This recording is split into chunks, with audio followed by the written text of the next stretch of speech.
Okay, cool. So this is one of the first rounds of the fifth Arthuria mock debate tournament. For this round, Arco is defending the proposition that video games contribute to violent behaviors in youth. Tropical's taking the opposition. When we base upon who concedes, we don't get a vote concession. We'll put it to the three-question voting poll in which you, the audience, can vote on who you think won the debate. Since this is a first round, the debaters will have 40 minutes until they're cut off. Thank you both for debating. You can get started. Cool. Because I'm taking the affirmation, maybe it's best that I go first. What do you think, Drop? You can go first if you would like. Okay, cool. So first, I'd like to talk about the American Psychology Association, which is the main psychology association in the United States. They're responsible for the diagnostics manual. They're responsible for the ethics for psychology in the US. They're also responsible for determining if a study can be conducted or not. So they're a very important psychological organization, and their official position on violence in video games is that there is no causal link between video games and violence. So there isn't empirical evidence that I would be able to rely on to make the case that there is a type of contribution in a causal sense. So I have to rely on something else. There is a strong correlation, though, and I can post relevant quotes from a review of all the literature on violence in video games from 2015 that the APA released. If you like, I can put that in debate chat about their conclusions. And I'm just going to accept the authority of this psychology association. I see no reason for us to deny something like the APA. But my argument is something different. And I need to give a little bit of background so that you understand why I think there is a causal link that contributes to violent behavior. Human behavior is something we learn from a community. It is identical to a language. We are taught a word like poop, and then we are taught rules about when to use poop. For example, poop refers to something you create in the bathroom. It can refer to an event that you dislike. It can refer to an argument that you think is poor. It can refer to many different things, but we are all taught those things, and we are taught the rules for the word. The usage of a word is an action, specifically speech action. That action has a use. It does something for us.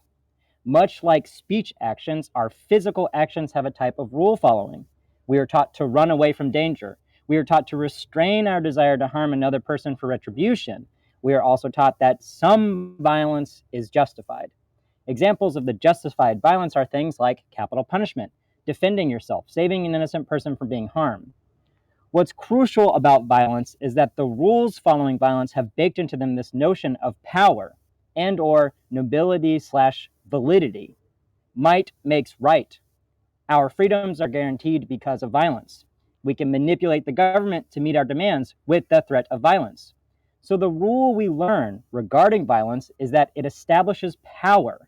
It establishes value. The use of violence is this power. What video games do is to affirm this very notion that violence is power. And furthermore, it gives us reward systems and active play as part of this affirmation. You can track your power level, your kill-death ratio.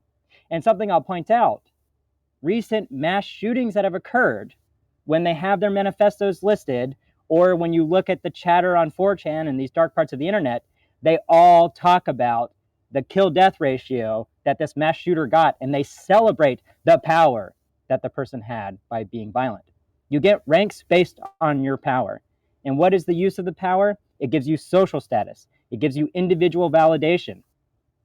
So in a world where a generation of people are feeling alienated for whatever reasons, perhaps it comes from an inability to find a romantic partner, perhaps it comes from working a job where you feel you have no purpose, perhaps it comes from the lack of religion. What video games teaches in this context is that violence gives you power. The imagined world and the real world aren't so distant. Reading books has been shown to increase empathy, and fiction is certainly imagined. Fictions have power in our life all the time. Like the fiction of the value of a piece of paper we call $1. Video games give us a fiction that violence is power. Power is validity. And in a world where one is feeling more and more alienated and isolated, that narrative for video games contributes to violent behavior.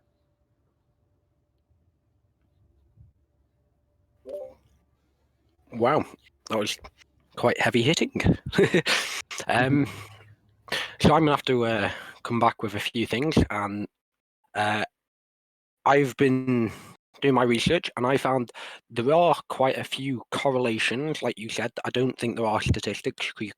Like you said, you cannot prove it, which is another reason why I'm also saying that people can't prove it. So it kind of has the feel of if you can't prove it, you can't really say it does. I have a load of evidence that says when people do play games, let me try and read this. 1,000, I can't read numbers now, British teenagers between 14 and 15 who oftenly play video games. Their parents have been did a report on them, and they were reported on.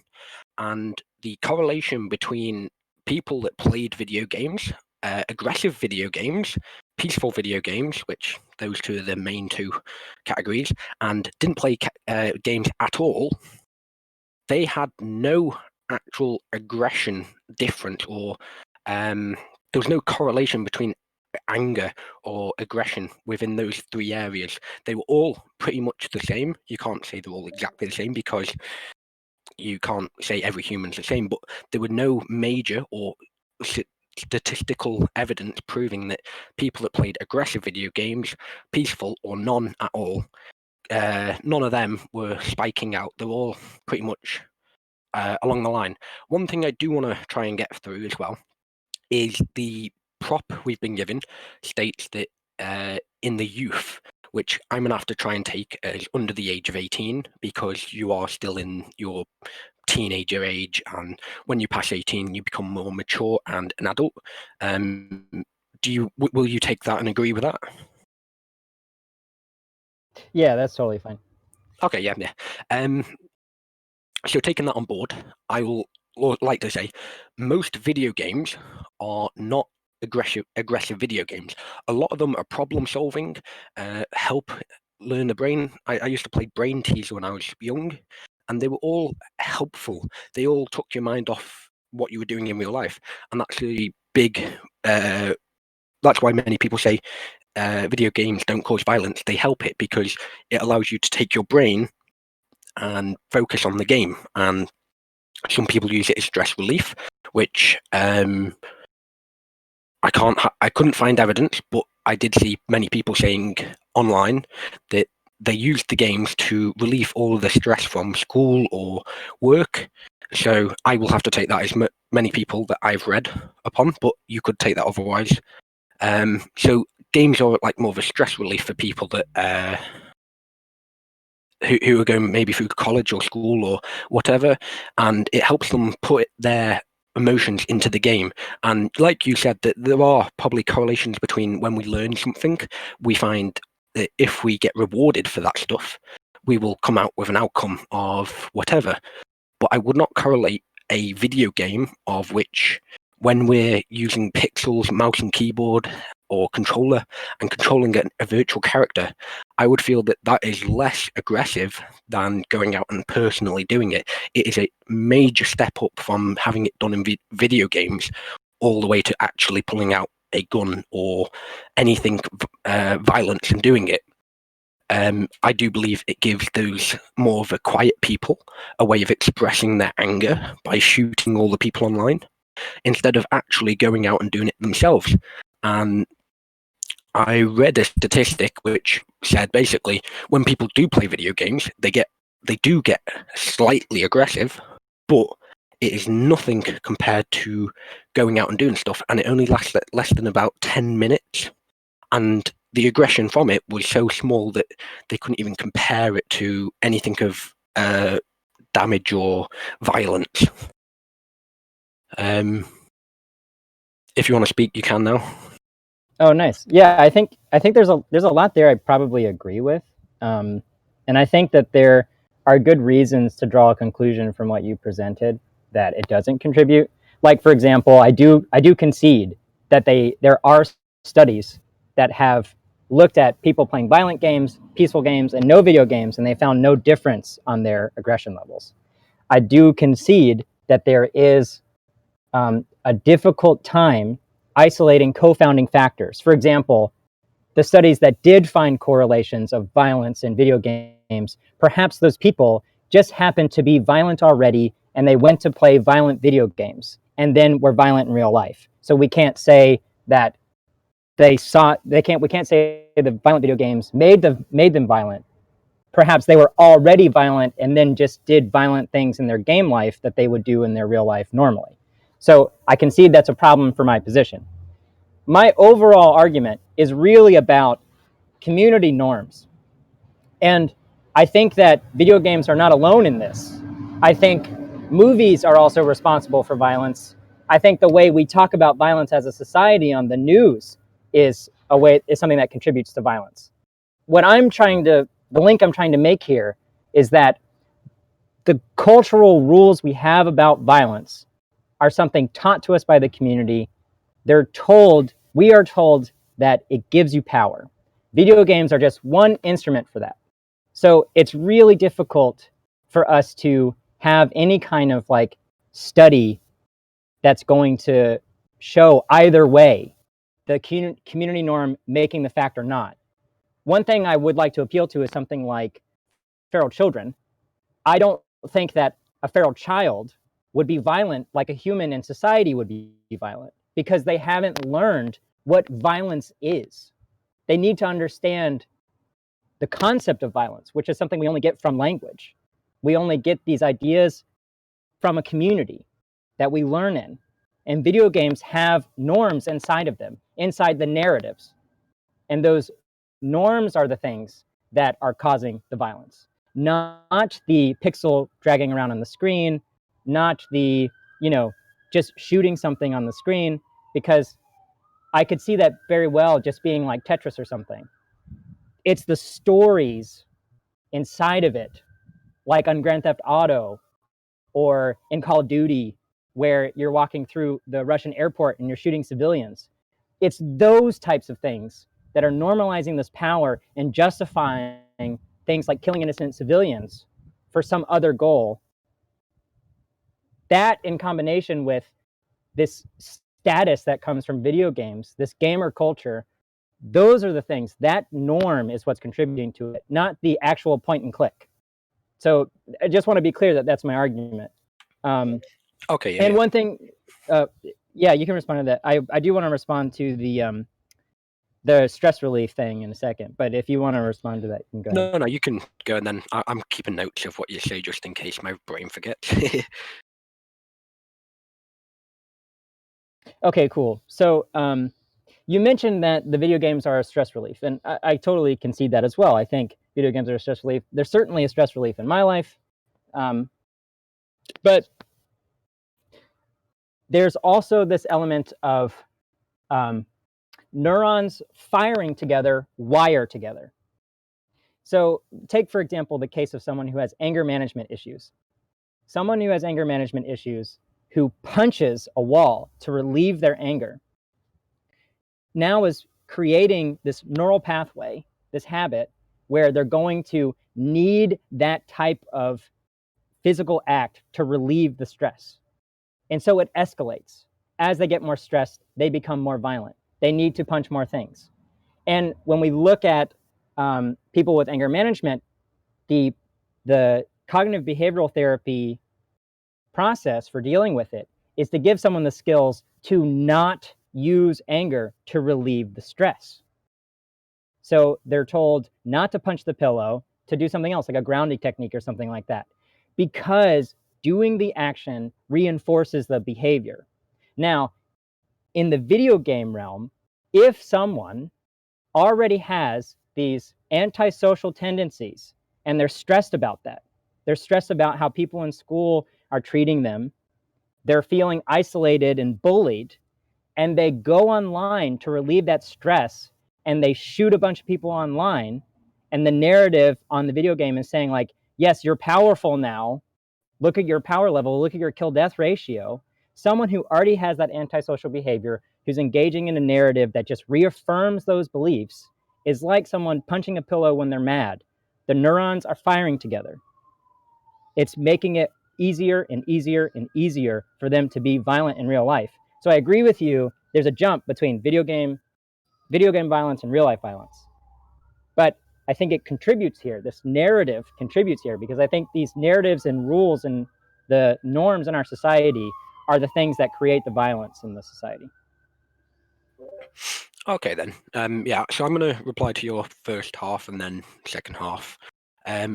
Your first half of the thing was about how games, and it wasn't actually the thought of shooting and clicking, it was more of the ideology of going in somewhere and shooting all the fuckers up. I would have to take that as most games, if you actually delve into it enough, most of the games are actually quite sad and upsetting rather than actually going out and shooting people and have victory over that. If you do play Call of Duty, if you play GTA, at the end, there's always a sad scene. There's always something to not make you upset, but to kind of push your hopes down a bit. In GTA, if you're playing it, at the end, it literally gives you the choice to kill one of your people, which again could be a thing of killing someone and stuff, but it really puts you in that moment of I can't kill a friend, I can't, and it makes you think, and that's the part where I say that putting many people on that edge just makes them pull them back into reality and say, nah, I wouldn't do that in real life.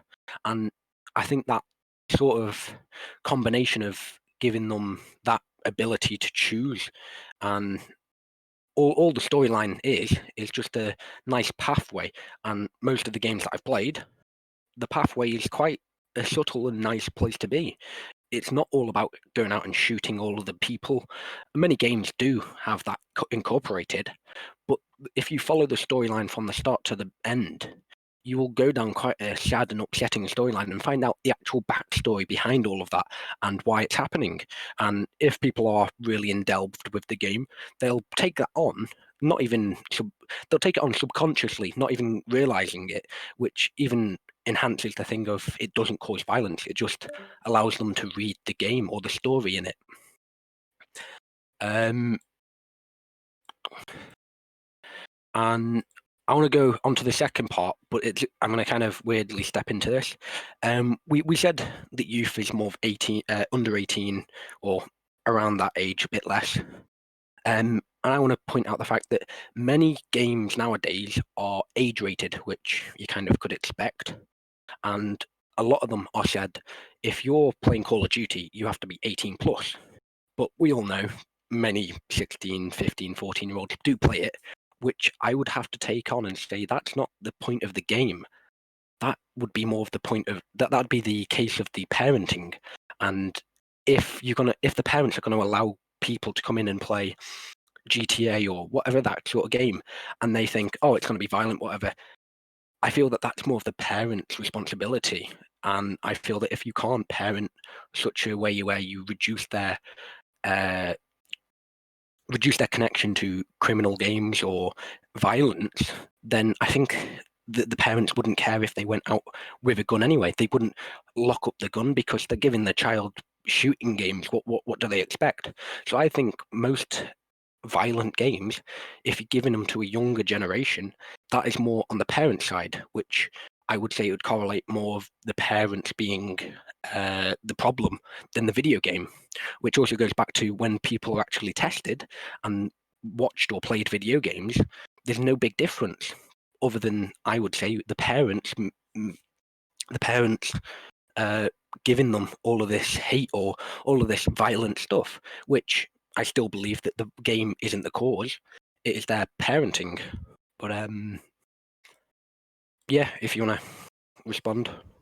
Yeah, sure. I do agree with you that there is that the parents do have a responsibility on the violence. I think that when the parent buys this violent video game for the child, that's part of the community confirming for the child, hey, this violence is acceptable. And this sort of relates to your first point that you were talking about. When you play out the storyline, like Call of Duty, there's this sad moment, or in GTA 5, you have to choose between like killing your friend or not. Another famous example where you have this ethical dilemma in a video game It's from my favorite video game of all time called The Last of Us. And in the last scene, you're trying to rescue someone who is going to be killed because they have the cure for the fungus that's going to save everyone on the planet. And your character is not given a choice. You have to kill the doctor who's about to save everyone on the planet. You have to kill them. And that was something that I found really annoying, that I wasn't able to choose. I had to just kill this person. That went against my moral framework. But what's interesting about playing the narrative and the moral frameworks within them is you do it by yourself. When you're doing these moral thinking in a community, it's a type of social thinking. You're debating with other people about what you think is right. They're telling you why they don't think this is right. And you're establishing the norms that you're going to accept in society. In a video game, you have those norms that you're given in society, but you're playing it out in secret. You're by yourself. So in GTA 5, when you have the choice and no one's watching you, you can kill your friend with glee, and it's accepted. And that's a change from what was able to occur in movies or operas or books or in our social thinking that we do in broader society. This change that happens in video games, where in secrecy, you can go against your moral intuition, your moral fabric, and see how it feels. See how it feels to do this thing that's terrible. That's something that's really unique about video games. And I don't think that making that choice has no impact or effect. And the American Psychology Association has pointed out that these violent video games increase antisocial behavior. So playing the narrative leads to antisocial behavior, and antisocial behavior has been linked with violence. So if a video game causes antisocial behavior and antisocial behavior causes violence, then we have the chain there.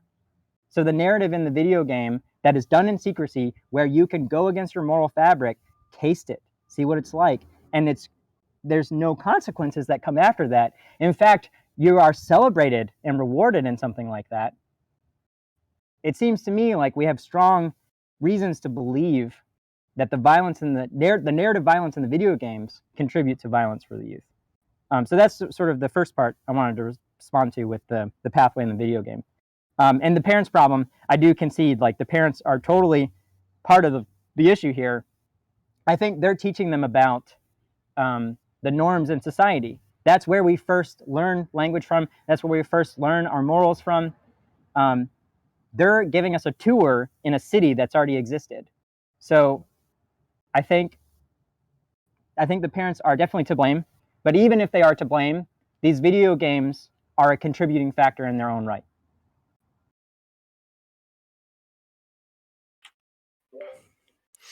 Okay, I'm gonna hit your first one with you said something about how when people are alone, they have the ability to trial and error with their whatever it is they're doing. So if you're alone and you want to kill this person, you have full will in the gaming industry. But I do believe most of the time when people go out and do that, I've had it where mostly women. So most women that I've asked and played stuff like GTA, they won't go out and kill someone, because when they go out and kill someone, they feel actually upset about it, even though it's still a game. They're upset they're killing pixels on a screen. And that's why I'd say that when you say that people will and happily go out and kill them, I feel there's quite a balanced part of where people won't actually kill them and enjoy it, and people that do. When you said something about how games reward you for all this bad behavior, I would say it's semi-true. It is not always rewarding you for your misbehavior. Take the leading game GTA. When you go and rob a bank or go rob a store or shoot someone, you are given a police mark. Then you're given an extra one for every more crime you do.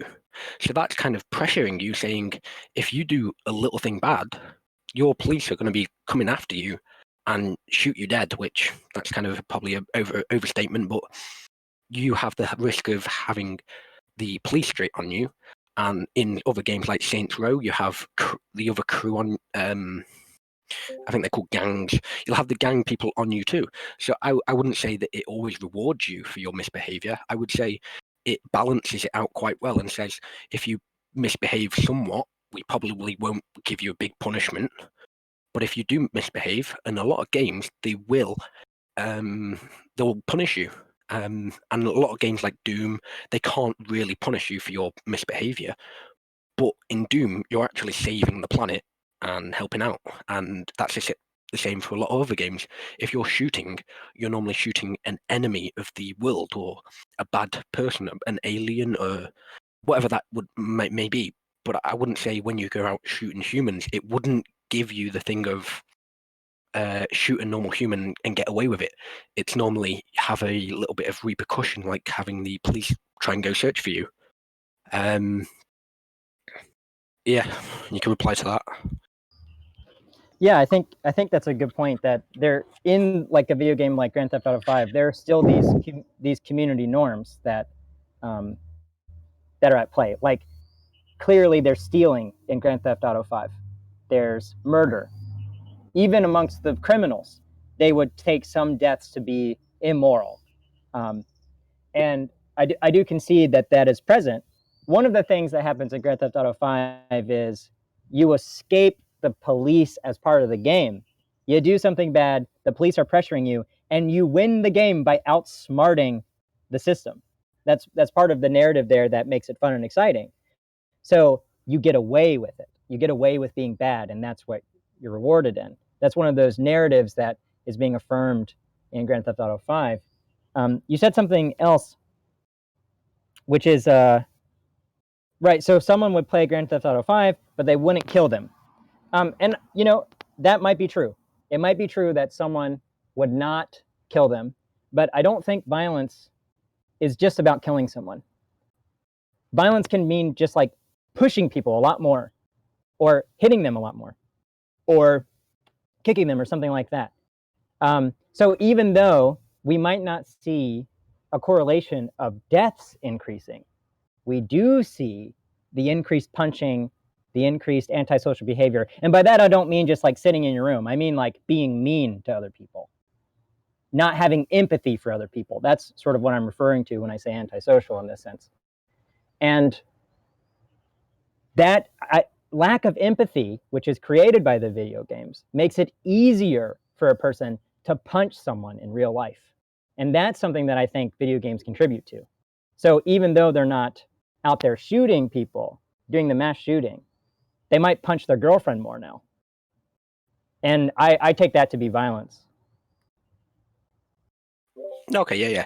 And I can understand where some people may try and do that a bit more, but there are many games out there will actually try and make you teamwork and build up that communication with other people, which when you're out playing Call of Duty, you're working as a team. Not always, you're probably not always on microphone talking to the other team, but you'll start to build strategies, and you'll, as a group, work together, which if you're going to be shouting, screaming, and misbehaving, whether that's just telling them all to fuck off or nicely telling them to please go away, you'd rather them help you out and make that teamwork, which I would say would be a lot more helpful than pushing people into hitting their family members or going out and being antisocial.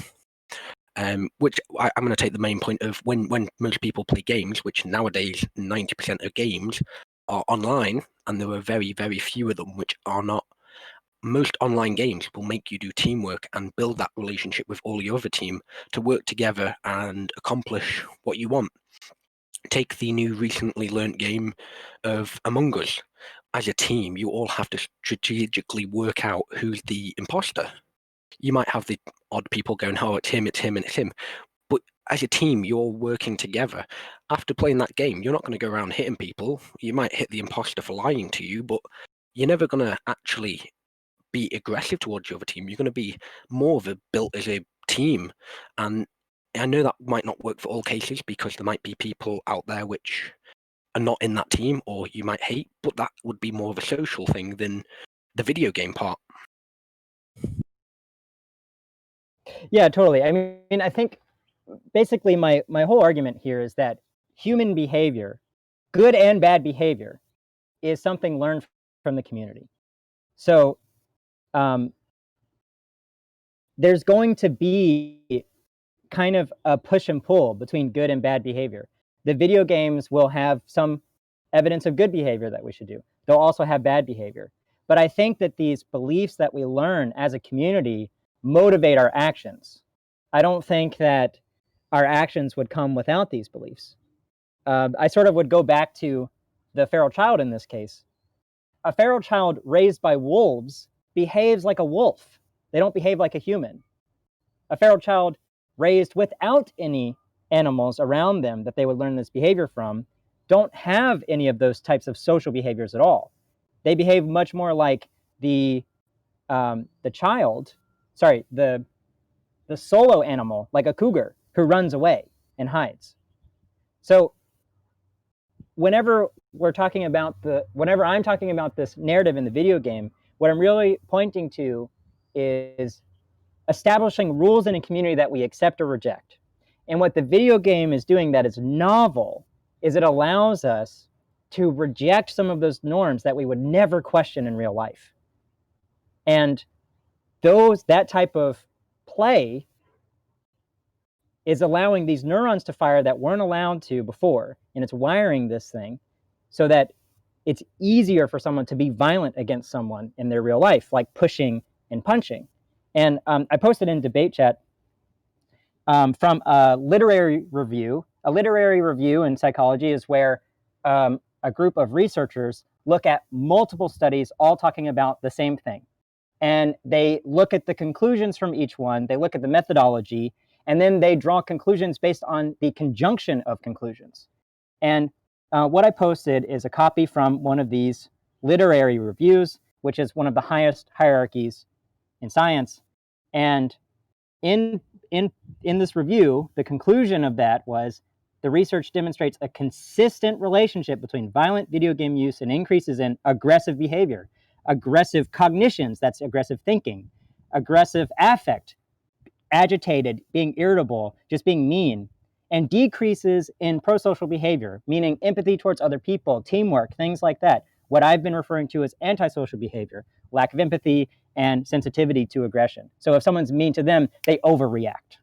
So those are things that this literary review, looking at the body of research on video games, found as being consistent. And they also found that it was consistent over time spans. So what I think this is pointing to is that the video games are allowing us to play with these social norms, this rule following, which I think is where all human behavior comes from in our society, and it's changing those rules now so that we can be more violent. In other contexts, humans were violent because of different rules that they followed. Like it was maybe more acceptable in their culture to be really violent, but they were adhering to a norm. And I think the same thing is happening in our time. And the video games are changing these norms and also changing the landscape of how people are feeling, where they're feeling more isolated because they're doing these things in private when we've evolved to do things socially. So I think that is how video games are contributing to the violence. Would you? Well, I'm not sure exactly what they did, because I think you said they bring all the conjunctions together to build that final piece. But would you also say that maybe that the people that are playing these games, it's not the games that are doing it, it's their way of life that is bringing them to that game. So instead of the game causing it beforehand, they already have it in the back of their head to do it, and they just want to express it even further. Maybe if there wasn't a game, they might be even more aggressive, but the game might help reduce that. And I'm not saying that the game does reduce it, nor does increase it, but they could also have that pretense of aggression or anger or hate or whatever before they play the game, and the statistics shown is just the things of the aftermath after they've been playing these games, and it doesn't show the beforehand. But I could be wrong, because I'm not sure exactly how they did the how they did all the statistics. That I disagree with you there. That is a problem with some of the studies. that there wasn't like before the video games and then after. And video games are a relatively recent phenomena, so we don't have like great long-term studies. So I do agree with you that there's problems with the methodology. Yeah, and I know that you probably wouldn't count this too much, but there is he's a philosopher, professor at somewhere university. He published a book in 2017, so video games were somewhat new back then. But people that have committed severe acts of violence, which is kind of a big step from just antisocial, that play, so these people that have committed severe acts of violence actually play video games less than the average person. About 20% were interested in video games compared to 70% of the general population. I'm assuming the other percentage was just meh, they don't really care. But there were statistics proven in the moral combat why the war on the violent video game is wrong. So yeah, that's just another thing showing why the video games don't actually cause a major thing. They might cause a minute thing, which that might be what people are seeing. But when it comes to actual big antisocial behavior, I don't think they push it any further than your parents or your other friends will talk to you. Just like you keep saying, it's a social build of all your friends telling you to do this and that. And I think in the thing you just mentioned, it said something about how video games push you away from others and do the opposite of teamwork, where every game up to date now, they are built on teamwork. If you can't work as a team, you will fail, which is a way of losing. And the body wants you to win. It wants you to be rewarded. So it wants you to learn. It wants you to work as a team and end up winning the games. So I'll let you to respond to that, but I think we should make closing statements soon. Yeah, maybe I'll respond to this and then we can move to closing statements. I'll first concede that violent video games are not leading to the most atrocious violence we see. I don't think there's any evidence in support of that, and I'll totally concede that point that like the worst of our society would not be violent because of video games. I don't know why Ted Bundy was a serial killer, but it's just observably true that happened without video games, and these people happen without these other things leading to the violence, like video games or movies or something like that.